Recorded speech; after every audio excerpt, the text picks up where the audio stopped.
نحمد ونصلي على رسوله الكريم أما بعد সম্মানীয় অতিথিবৃন্দ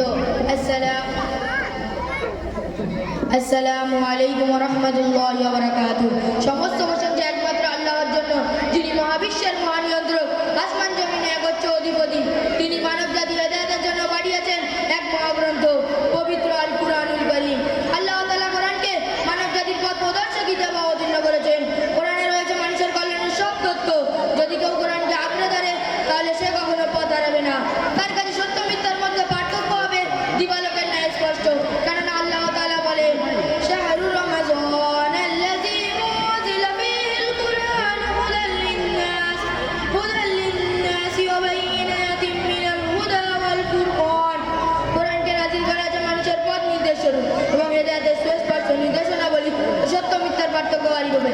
আল্লাহ তাআলা একাধিকবার আদেশ করেছেন কোরআন নিয়ে গবেষণা করতে। সম্মানিত দিনী ভাই বোনেরা, আখিরাতকে পশ্চাতে ফেলে কেবল পার্থিব জীবন উজ্জ্বলময় করা পূর্ণরূপে ব্যস্ত হতে আল্লাহ তাআলা কঠিনভাবে নিষেধ করেছেন। তিনি বলেন, যারা শুধু পার্থিব জ্ঞান অর্জনে ব্যস্ত কিন্তু আখিরাতের ব্যাপারে সম্পূর্ণ গাফেল, তাদের অবস্থা সম্পর্কে বলেন, ইয়ালামুনা যাহিরাম মিনাল হায়াতিদ দুনিয়া ওয়া হুম আনিল আখিরাতি হুম গাফিলুন। তারা দুনিয়ার জীবনের বাহিক দিক সম্পর্কে জ্ঞান রাখে আর আখিরাতের ব্যাপারে তারা উদাসীন। নিঃসন্দেহে কোরআন তেলাওয়াত একটি স্বতন্ত্র আমল। অর্থ না বুঝে শুধু তেলাওয়াত করলেও সওয়াব মিলবে। এটা উসমান রাদিয়াল্লাহু তাআলা আনহুর সূত্রে বর্ণিত। রাসূল সাল্লাল্লাহু আলাইহি সাল্লাম বলেন, যে ব্যক্তি কোরআনের একটি হরফ পড়বে সে একটি নেকি পাবে আর প্রতিটি নেকি 10 গুণ করে বৃদ্ধি করে দেওয়া হবে। তবে কোরআনের অর্থ ও মর্ম বোঝার গুরুত্বই আলাদা।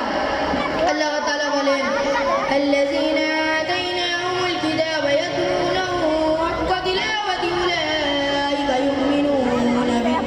আমি তাদেরকে কিতাব দিয়েছি, তারা যথাযথ বুঝে তেলাওয়াত করে।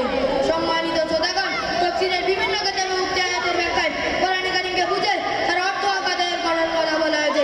আরো বিভিন্ন জায়গায় আল্লাহ তাআলা এটি মৌখিক তেলাওয়াতের সঙ্গে সঙ্গে এটি নিয়ে গভীর চিন্তা করতে বলেছেন। কোরআনের বাণীগুলোকে হৃদয়ঙ্গম করতে বলেছেন এ থেকে উপদেশ গ্রহণ করতে। তিনি বলেন, ওয়ালাকাদ ইয়াসসারনাল কুরআনা লিযিকরি ফাহাল মিন মুদ্দাকির।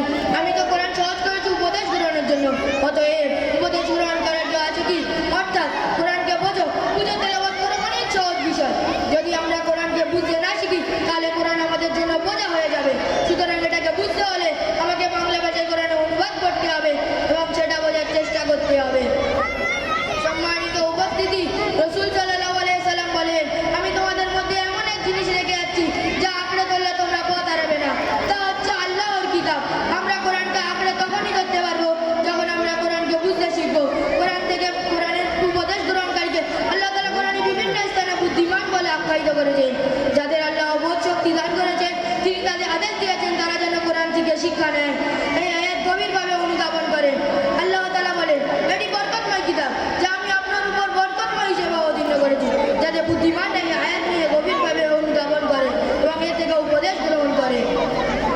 অপরদিকে যারা কোরআন নিয়ে গভীরভাবে অনুধাবন করে না, আল্লাহ তাআলা কোরআনের বিভিন্ন স্থানে তাদের নিন্দা করেছেন। এ ব্যাপারে বলা হয়েছে, তারা কি কোরআন নিয়ে গভীর চিন্তা করে না, নাকি তাদের অন্তরসমূহ তালাবদ্ধ? কোরআন তো নাযিল হয়েছে মানব জাতির হেদায়েতের জন্য, আর তখন হেদায়েতের পথ সহজ হবে যখন মহান আল্লাহর ওই বাণী সম্মিলিত কিতাব বোঝা যাবে। আল্লাহ তাআলা বলেন, নিশ্চয় আমি একে আরবি কোরআন রূপে নাযিল করেছি যাতে তোমরা বুঝতে পারো। আল্লাহ তাআলা আমাদের সকলকে কোরআনকে শুদ্ধ ও বুঝে পড়ার তৌফিক দান করুন। আমিন। ওয়া আখিরু দাওয়ানা আলহামদুলিল্লাহি রাব্বিল আলামিন। আসসালামু আলাইকুম ওয়া রাহমাতুল্লাহি ওয়া বারাকাতুহু।